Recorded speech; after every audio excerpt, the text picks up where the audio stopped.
Hi, everybody. Welcome back to Let's Make a Better World, week two. I'm a couple days late on this one. Sorry about that. The last few days I've been pretty busy. I hooked up with a woman a few days ago, and I'm really happy about that. And we're already dating, and she's a really, really nice woman, really hip too. I'm gonna maintain her anonymity for now, but I think we're sort of hitting it off at least right now. I'll just say a couple more things about her. She's from Minnesota. She's on vacation here in Vegas. She's leaving on Valentine's Day, the 14th, but I already have two more dates with her before she leaves, including a show, which I'm looking forward to. It's what's it called? The Menopause, the musical. I haven't seen that one yet. I hear it's pretty good and should be interesting. So anyway, wish me luck. Anyway, enough of that. But let's get back to the business at hand, which is horrible Mr. Trump, who's already been president for 2 weeks. And you'd think things couldn't get much worse in the first 2 weeks of his presidency. It's pretty horrible. So there's a couple big news stories going on the last week. One was that there were two plane crashes, and I think I don't know the order of events exactly, but I believe Trump first fired the old head of the FAA, and I think I don't know who he's putting a new guy in place of him. This guy here, I don't know anything about him. His name is what is it? I wrote it down.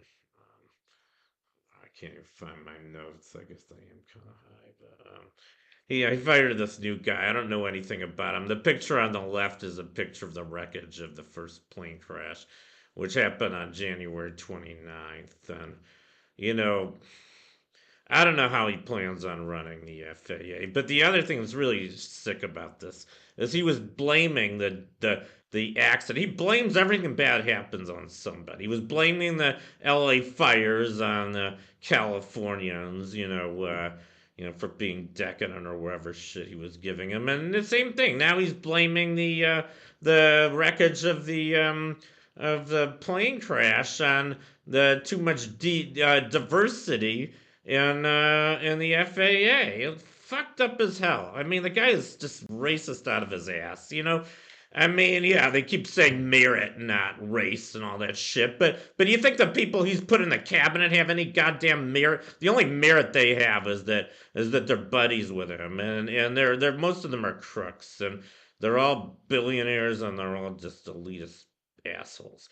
I mean, they don't have any merit at all. Only merit according to Trump. So, and the guy is he makes me sick. You know, he the less I can talk about him, the better. It's just so that was the first big disaster of the last week. The second one is the tariffs. He's putting new tariffs on our two neighbors, Canada and Mexico. Since when have we had a bad relationship with Canada, huh? Mr. Trump, what the fuck don't you like about Canada, huh? Is it the maple leaves? Maybe you got maple leaves in your brain or something. Uh, uh, God. I don't know what the fuck your problem is, Mr. Trump, but the Canadians hate you now. I hope you're happy that they do, you know. And, God.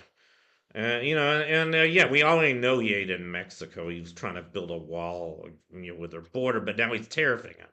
He announced a 25% tariff on Mexico. That means that all of our goods from the rest of North America are going to be, 25% more expensive because of him. I mean, he said, he got elected. Trump got elected. Don't forget this, you guys. I don't think there's very many Trump supporters watching my channel.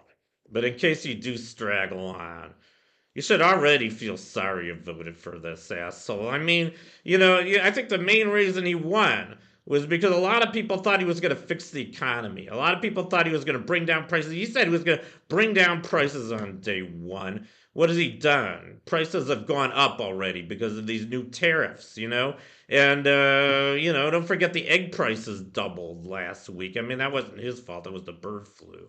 But I think it's a little ironic that egg prices doubled right after his last campaign promise. His last promise he was gonna make eggs cheaper. Well, you're out of luck, Trump. Eggs got more expensive. I don't care because I don't even like eating eggs, but most people do.